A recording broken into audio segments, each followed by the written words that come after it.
નમસ્કાર દર્શક મિત્રો, હું યોગેશ પટેલ લાઈવ ભરૂચ ન્યૂઝ ચેનલમાં આપનું સ્વાગત કરું છું. નિહાળી આજના સમાચાર. અંકલેશ્વરના હાંસોટ તાલુકાના ખેડૂતોએ પાવર ગ્રીડ ટ્રાન્સમિશન પ્રોજેક્ટના વિરોધમાં કલેક્ટરને આવેદનપત્ર પાઠવ્યું હતું.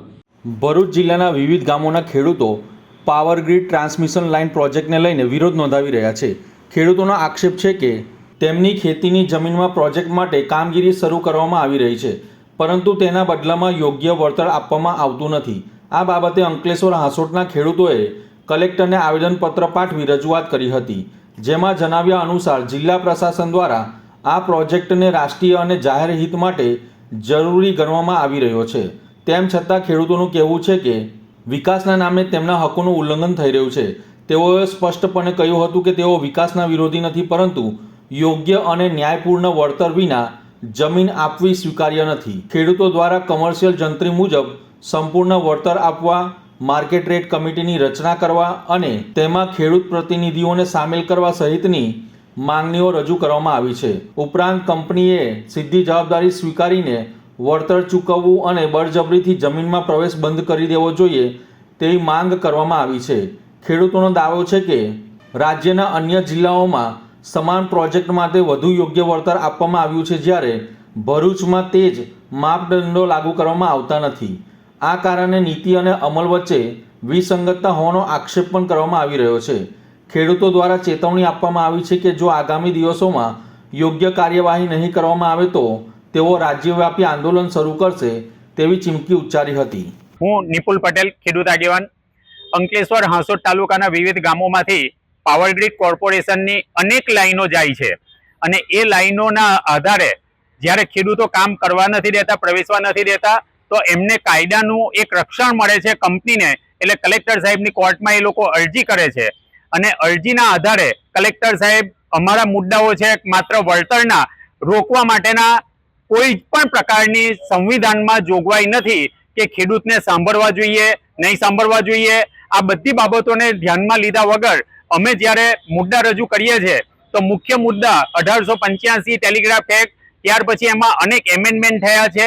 એમાં 10(1) પ્રક્રિયા મુજબ બજાર કિંમત પ્રમાણે વળતર ચૂકવવાની જોગવાઈ છે અને એ લોકો વન ટાઈમ પેમેન્ટની જોગવાઈના આધારે ખેડૂતોને વળતર ચૂકવે છે.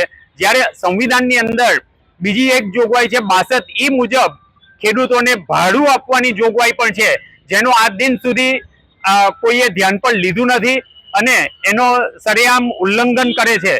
કલેક્ટર સાહેબની કોર્ટમાં પણ જ્યાં સુધી 10(1) કાર્યવાહી પૂરી કરવામાં નહીં આવે ત્યાં સુધી 16(1) મુજબ ચુકાદો આપી શકાય નહીં. તેમ છતાં ચુકાદો આપી દેવામાં આવે છે અને ચુકાદો આપ્યા પછી એના અંદર માત્ર ને માત્ર પોલીસ પ્રોટેક્શન અને પોલીસ કાર્યવાહી કરીને અમને ખેતરમાં, અમારા ખેતરમાં જતા રોકીને એ લોકો એમની કાર્યવાહી કરે છે, જે સદંતર માનવ અધિકાર અને સંવિધાનની વિરુદ્ધનું કૃત્ય ગણી અમે આ કૃત્યને સખત શબ્દોમાં વખોડીએ છીએ. સ્માર્ટ મીટર લગાવવા ફરજિયાત નથી તે અંગે કેન્દ્રીય ઉર્જા મંત્રી મનોહરલાલ ખટ્ટરે સંસદમાં સ્પષ્ટતા કરી હતી.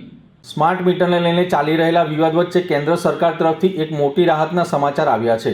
કેન્દ્રીય ઉર્જા મંત્રી મનોહરલાલ ખટ્ટરે સંસદમાં સ્પષ્ટ કર્યું કે પ્રીપેડ સ્માર્ટ મીટર લગાવવું ગ્રાહકો માટે ફરજિયાત નથી.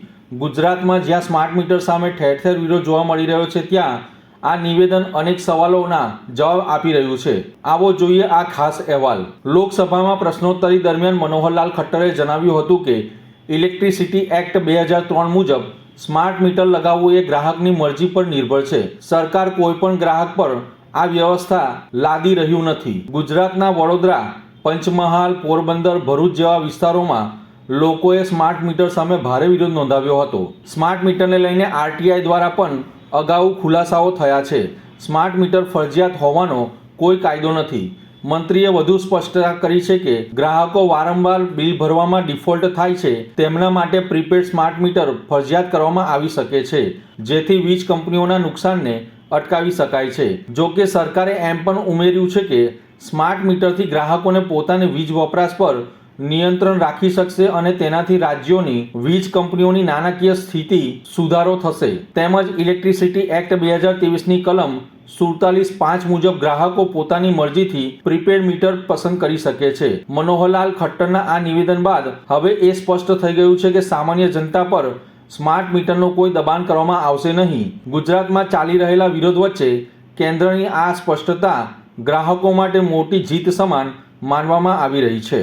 हमारे सम्मानीय सदस्य जी ने जो विषय रखा है इनका कंसर्न ठीक है, लेकिन इनकी जानकारी के लिए ये प्रीपेड स्मार्ट मीटर्स ये व्यवस्था एक ऑप्शनल व्यवस्था है और इस व्यवस्था को मैंडेटरी व्यवस्था नहीं किया गया, क्योंकि एक उसमें काफ़ी प्रकार के यानी फायदे लाभ बताए गए हैं. उन लाभ को लेने के लिए अगर वो प्रीपेड स्मार्ट मीटर पर आते हैं तो इसमें न केवल कंज्यूमर का लाभ होगा बल्कि स्टेट्स का भी लाभ होगा और कंपनियों को भी लाभ होगा. इतना ही है कि पहले वो सिक्योरिटी जमा करा करके अपना कनेक्शन लेता है और वो 2 महीने का या 1 महीने का जो बिलिंग साइकिल है उसकी सिक्योरिटी जमा रखता है, लेकिन अगर प्रीपेड पर आता है तो वो सिक्योरिटी को वापस लेकर के उसी को प्रीपेड में अगर डाल करके साथ साथ लेता रहता है तो उसमें कहीं कठिनाई नहीं है. जहाँ तक सामान्य व्यक्ति की बात है उसमें बहुत छोटी अमाउंट का भी प्रीपेड करने का एक प्रावधान दिया गया है, चाहे वो कोई 10 दिन के लिए, 5 दिन के लिए, 15 दिन के लिए करता है तब भी उसमें एक प्रावधान दिया है और ये कहीं मैंडेटरी नहीं है, ये ऑप्शनल विषय है. ઉનાળાની શરૂઆત થતાં જ કેસુડાના ફૂલથી થતા ફાયદા અને તેના ઉપયોગ વિશે નિહાળો વિશેષ અહેવાલ. ઉનાળાની શરૂઆત થઈ ચૂકી છે અને તેની સાથે જ પ્રકૃતિએ પણ પોતાનો રંગ બદલ્યો છે. સીમ વગડામાં કેસરીયો રંગ ધારણ કરતો કેસુડો માત્ર જોવામાં સુંદર નથી પણ આયુર્વેદમાં તેમાં ઉનાળાનું અમૃત બતાવવામાં આવ્યું છે. આજે આપણે જણાવીશું કે કેવી રીતે આ નાનકડું ફૂલ આપણને ગરમી અને ચામડીના રોગોથી બચાવી શકે છે. ફાગણ મહિનો બેસતા જ ગુજરાતના જંગલો અને ગ્રામીણ વિસ્તારોમાં કેસુડાના ફૂલ ખીલી ઉઠે છે. આયુર્વેદિક દ્રષ્ટિએ કેસુડો અત્યંત ગુણકારી છે. ખાસ કરીને નાના બાળકો માટે તે આશીર્વાદ સમાન છે. ઉનાળામાં થતી અળાઈઓ, ખંજવાળ અને લૂથી બચવા માટે કેસુડાના ફૂલનો ઉપયોગ કરવામાં આવે છે. કેસુડામાં એન્ટીબેક્ટેરિયલ અને એન્ટીઓક્સિડન્ટલ ગુણો છે જે ખરજવું અને ઇન્ફેક્શન દૂર કરે છે. આ ફૂલ પિત્ત શામક છે જે શરીરમાં વધતી ગરમીને શાંત કરે છે. તેના ફૂલ અને મૂળ આંખના રોગોમાં રાહત આપે છે. કેસુડાના ફૂલોનો પાવડર સાકર સાથે લેવાથી બ્લડ સુગર નિયંત્રણમાં રહે છે. કેસુડાના ફૂલોને આખી રાત ઠંડા કે ગરમ પાણીમાં પલાળી રાખો. સવારે આ કેસરિયા રંગના પાણીને ગાળીને તેનાથી સ્નાન કરવાથી આખો દિવસ શરીરમાં ઠંડક રહે છે અને ચામડીના રોગો થતા નથી. હોળી, ધૂળેટી કે કેમિકલ યુક્ત રંગોને બદલે કેસુડાના રંગનો ઉપયોગ કરવાથી ચામડીને કોઈ નુકસાન થતું નથી. કેસુડો એ પ્રકૃતિએ આપેલી એર કન્ડિશનિંગ સિસ્ટમ છે. તેમાં રહેલા તત્વો લોહીને શુદ્ધ કરે છે અને પેશાબમાં થતી બળતરા જેવી ઉનાળાની સમસ્યાઓમાં પણ રાહત આપે છે. આ ઉનાળામાં તમે પણ કેમિકલવાળી દવાઓના બદલે કુદરતી કેસરિયા ખજાનાનો ઉપયોગ ચોક્કસથી કરજો, જેથી પ્રકૃતિ સાથે જોડાયેલા રહો અને સ્વસ્થ રહો. તે હેતુ માટે આ વિશેષ એપિસોડ રજૂ કરવામાં આવ્યો છે. ભરૂચ જિલ્લામાં મુખ્યમંત્રી જ્ઞાન સાધના મેરિટ સ્કોલરશિપ પરીક્ષા યોજવામાં આવી હતી. ગુજરાત રાજ્ય પરીક્ષા બોર્ડ ગાંધીનગર દ્વારા આજે 4 એપ્રિલ 2026 શનિવારે મુખ્યમંત્રી જ્ઞાન સાધના મેરિટ સ્કોલરશિપ પરીક્ષા સફળતાપૂર્વક યોજાઈ હતી, જેમાં ભરૂચ જિલ્લામાં જિલ્લા શિક્ષણ અધિકારી દ્વારા સમગ્ર પરીક્ષાનું સંચાલન કરવામાં આવ્યું હતું.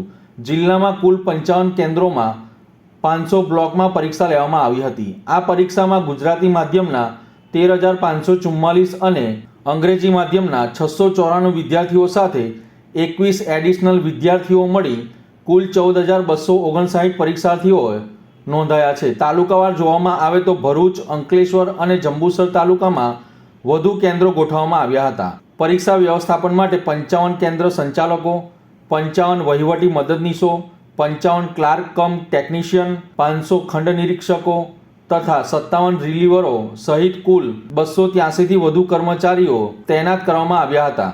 ઉપરાંત પાણી અને સ્વચ્છતા માટે પણ અલગ સ્ટાફ ગોઠવવામાં આવ્યો હતો. પરીક્ષા દરમિયાન શાંતિપૂર્ણ માહોલ જળવાઈ રહે તે માટે કલેક્ટર દ્વારા ભારતીય નાગરિક સુરક્ષા સંહિતા 2023ની કલમ હેઠળ જાહેરનામું અમલમાં રાખવામાં આવ્યું હતું. આજે સવારે શરૂ થયેલી પરીક્ષામાં સવારે વિદ્યાર્થીઓએ સમયસર પરીક્ષા કેન્દ્ર ઉપર પહોંચી શાંતિપૂર્ણ માહોલમાં પરીક્ષા આપી હતી. મુખ્યમંત્રી જ્ઞાન સાધના મેરિટ સ્કોલરશિપ પરીક્ષાનું આજરોજ આયોજન ભરૂચ જિલ્લામાં થઈ રહ્યું છે. ધોરણ 8ના વિદ્યાર્થીઓ આ પરીક્ષા આપી રહ્યા છે. આજે સવારે 11 વાગ્યાથી લઈને 1:30 વાગ્યા સુધી આ પરીક્ષાનું આયોજન ભરૂચ જિલ્લાના 9 તાલુકાઓના પરીક્ષા સેન્ટરો પર થઈ રહ્યું છે. ભરૂચ જિલ્લામાં 55 પરીક્ષા કેન્દ્રો પર આ પરીક્ષાનું આયોજન થઈ રહ્યું છે. ગુજરાતી મીડિયમના 13,644 જેટલા વિદ્યાર્થીઓ, જ્યારે અંગ્રેજી મીડિયમના 694 જેટલા વિદ્યાર્થીઓ પરીક્ષા આપી રહ્યા છે. આમ 14,259 જેટલા વિદ્યાર્થીઓ આ પરીક્ષા આપી રહ્યા છે. જ્ઞાન સાધના પરીક્ષાના મેરિટમાં વિદ્યાર્થીઓ આવે છે તો એમને 6 થી 7,000 રૂપિયા જેટલી સ્કોલરશીપ સરકારશ્રી દ્વારા ચૂકવવામાં આવે છે. ભરૂચ જિલ્લામાં આ માટે જિલ્લા શિક્ષણ અધિકારી કચેરી અને કલેક્ટરશ્રીની કચેરી દ્વારા તમામ તૈયારીઓ થઈ ગઈ છે. સાથે જે જાહેરનામું બહાર પાડવાના છે એ તમામ જાહેરનામાઓ કલેક્ટરશ્રીની કચેરી દ્વારા તૈયાર કરવામાં આવ્યા છે અને એ જાહેર પ્રસિદ્ધ પણ કરવામાં આવ્યા છે. તો આ હતા આજના સમાચાર. નવી ઘટનાઓ સાથે ફરી મળીશું. ત્યાં સુધી જોતા રહો લાઈવ ભરૂચ ન્યૂઝ ચેનલ. નમસ્કાર.